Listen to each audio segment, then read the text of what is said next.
go. Obviously, it's Super Bowl week, and I'm going to get a show done about that pretty soon here. Hopefully, within the next couple of days, we get that out to you. Well, it got to be in the next couple of days. Games on Sunday. Today's Thursday. So I wanted to really quickly touch on an NBA topic. And what better NBA topic to talk about? LeBron James and the LA Lakers, of course. So I asked you a while back, maybe a month or so ago, I posted a video. You can go back and check it, called "Who's Got It Better Than LeBron?" And in that video, I talked about basically how LeBron has been able to manipulate his entire career while somehow avoiding the blame and scapegoating everyone else if things go wrong, while getting all the credit from his minions. I'm not going to tell you what we call them because it's kind of not a cool name, but let's just say LeBronites. How about that? We'll call them the LeBronites, right? Those people who just worship this guy, believe he walks on water and turns water to wine and all this foolishness, right? The guy can do no wrong. The guy's the GOAT, blah, blah, blah, despite evidence to the contrary. But this is not a "is LeBron the GOAT" video. No, this is actually talking about the current state of the Lakers and Russell Westbrook.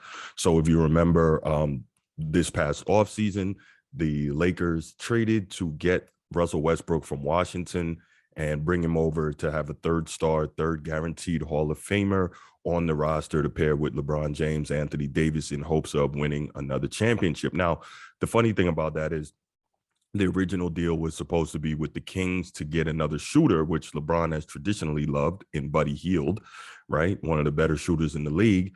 And when he saw that he was going to be able to go ahead and grab another Hall of Famer, he said, nah, let's do it this way. In true LeBron fashion, attempting to take the easy way out, stack the deck, and win another chip. Now, quick side note. If you've watched LeBron's entire career, you've seen what this guy has done in terms of manipulating circumstances, controlling narratives, etc. Right? That's not me. That's not my opinion. I've been called a hater many, many times for pointing this out. But again, that's not the point of this video. But I bring that up to say, with all of that, we know what this guy does. At every turn, he has tried to shirk competition by stacking the deck. And here he is again doing that. He had an opportunity to bring in an elite shooter, which is something that he's always needed in order to have success. But no, instead he says, I'll bring another guaranteed Hall of Famer. Now, on his face, we get why he did that. But for a guy who's lauded as a great basketball mind and a smart guy, and for a guy who's lauded for all the moves that he's made over the years, if we go back and look, they haven't all been that great. And this is another one. You bring in a guy who, number one, doesn't have great basketball IQ. Number two, a guy who has to have the ball in his hands all the time in order to be effective. Well, another guy who has to have the ball in his hands all the time in order to be effective is LeBron James. And he's played that way his entire career. His fans are going to tell you, well, look at his numbers, but his usage rate is through the roof, one of the highest of all time. I believe it's a top 10 usage rate. And the way he plays, that makes it difficult for him to be coached, to play within a system, because he's got to do it all. So why you would bring in another guy who has to play that way is beyond me. And also a guy that we know lacks the cerebral component of the game of basketball is beyond me. But again, it's not about any of that. It's another attempt to shirk competition by stacking the deck. So he brings in Russell Westbrook, and needless to say, this went bad. Now, if you know me, and if you've been listening to this pod, even if you haven't, and you've been listening to the regular sports media, the big time sports media, everybody just about said that this was not going to work when LeBron put it together. Now, you had a couple of his guys, the Shannon Sharps and the Nick Wrights, who, basically said, oh, Bron's going to make it work. Bron's going to make it work. Now, anybody with half a shred of basketball knowledge knows even LeBron could not make that work. And now what are we seeing? Ta-da, it's not working. We've seen Westbrook benched on multiple occasions. We know the guy doesn't defend. Again, we know the guy's not a smart player. Again, we know the guy can't shoot. So overall, you're looking at it, all the things that LeBron needs from the players around him, he is not getting from Russell Westbrook. And now, oh my goodness, guess what's happening? There's rumors and talk about LeBron wants him gone, and they want him traded, and they're trying to now seek a trade partner, the Lakers being, to get him out of there. Well, the fact is, LeBron, you brought them there. You brought Russell Westbrook there. You could have had Buddy Hield in a better situation, but you, again, wanted to run away from competition. Again, you wanted to stack the deck and try to make things easier for you to get to a title. So now the Lakers are bad. We saw them get smoked by the Milwaukee Bucks the other night. We saw Giannis hand it to LeBron when he got caught on him and LeBron couldn't run. We saw Giannis hand it to AD when AD had to defend him.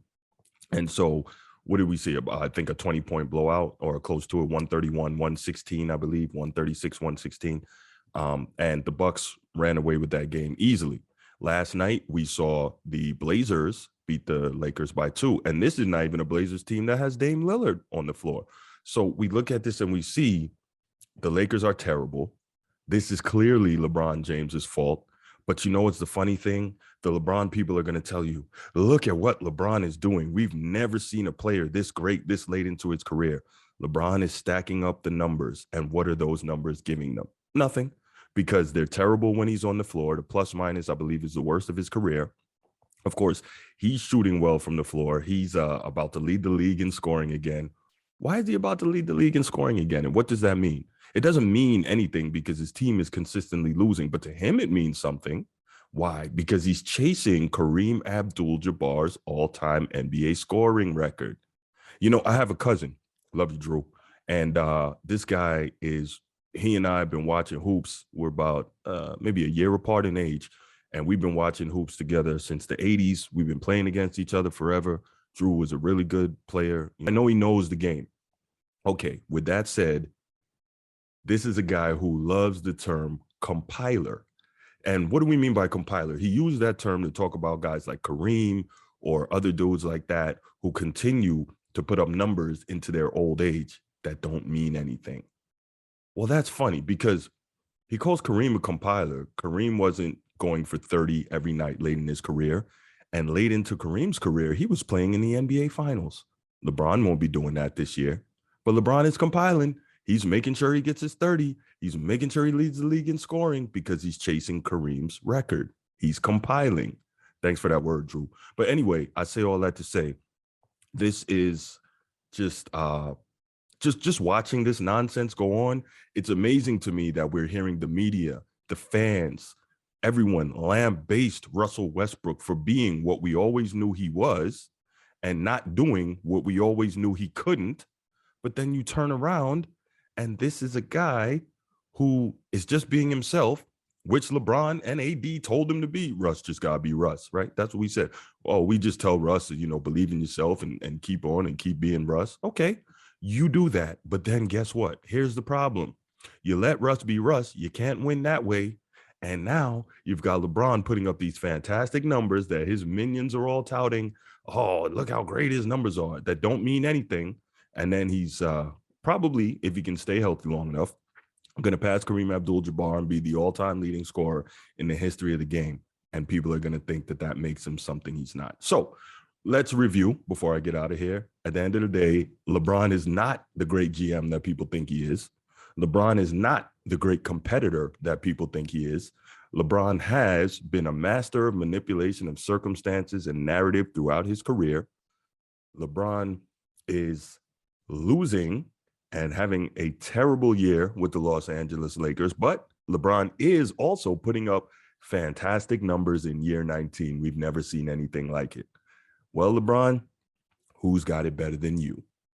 All right, so that's it for this episode. Thank you for checking in with us. Obviously, if you're watching on YouTube, you know where the channel is, but in the event someone sent you the link to this and you didn't find it yourself, go ahead, click that subscribe button in the lower right corner of your screen and click the like button if you enjoyed the content.